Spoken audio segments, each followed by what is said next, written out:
on a pu dater en gros l'invention de l'écriture en Mésopotamie, disons du 34e siècle. Le peuple qui a inventé l'écriture, ce sont les Sumériens. La chose est discutée.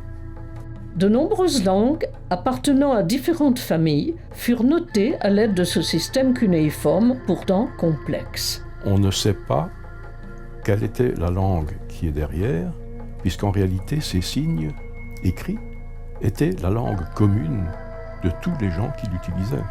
Il est absolument certain qu'on a une écriture au sens propre du terme avec des signes alphabétiques déjà vers 3150 avant Jésus-Christ, donc avant même la naissance de l'État pharaonique, dans certains vases d'un pharaon qu'on appelle Ka ou Sérène. Pour les Égyptiens, l'écriture n'est pas un simple code qui servirait à rendre le linguistique d'une manière purement transparente.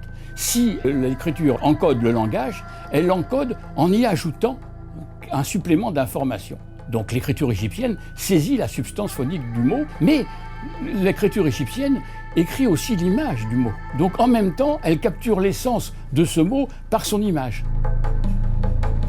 Ce tesson de poterie a été trouvé lors des fouilles de Isbet Sarta. On a là un bel exemple de ce qu'on appelle un abécédaire, c'est-à-dire l'ordre des lettres de l'alphabet dans un ordre classique tel qu'on l'apprenait, tel que l'apprentissage scribal le répétait chaque fois qu'un scribe un peu plus expérimenté voulait l'enseigner à un scribe plus jeune. C'est durant le premier millénaire, au début du premier millénaire, que l'emploi de l'alphabet se diffuse dans tout le Proche-Orient. À partir du 9e siècle, on a des exemples très concrets d'araméen, on a des exemples de la fameuse stèle de Mécha, d'inscription moabite. On voit que l'alphabet se diffuse non seulement dans le Levant au sens strict, mais aussi en Cilicie, du monde phénicien ou plutôt sémitique proprement dit, vers le monde indo-européen, et la Cilicie étant une zone intermédiaire en quelque sorte.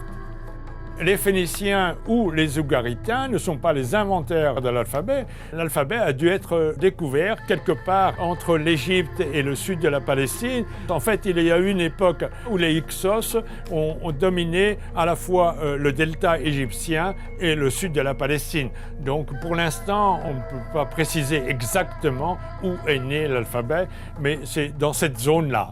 Les Étrusques n'ont fait que emprunter une écriture qui leur avait été transmise par les Grecs, et les Grecs eux-mêmes n'ont pas été les créateurs d'une écriture de type alphabétique.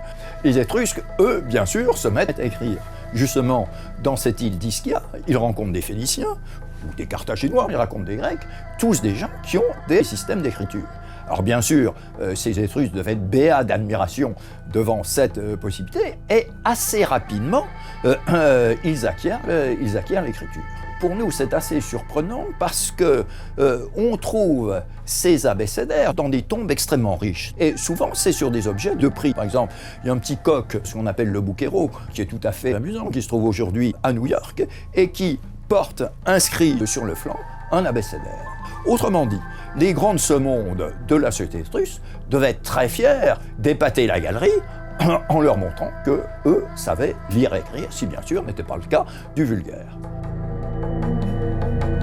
Ainsi, l'alphabet, inventé au 2e millénaire avant Jésus-Christ par les Cananéens qui parlaient une langue sémitique, a été transmis aux peuples du Proche-Orient et plus tard aux Grecs, aux Étrusques et aux Latins.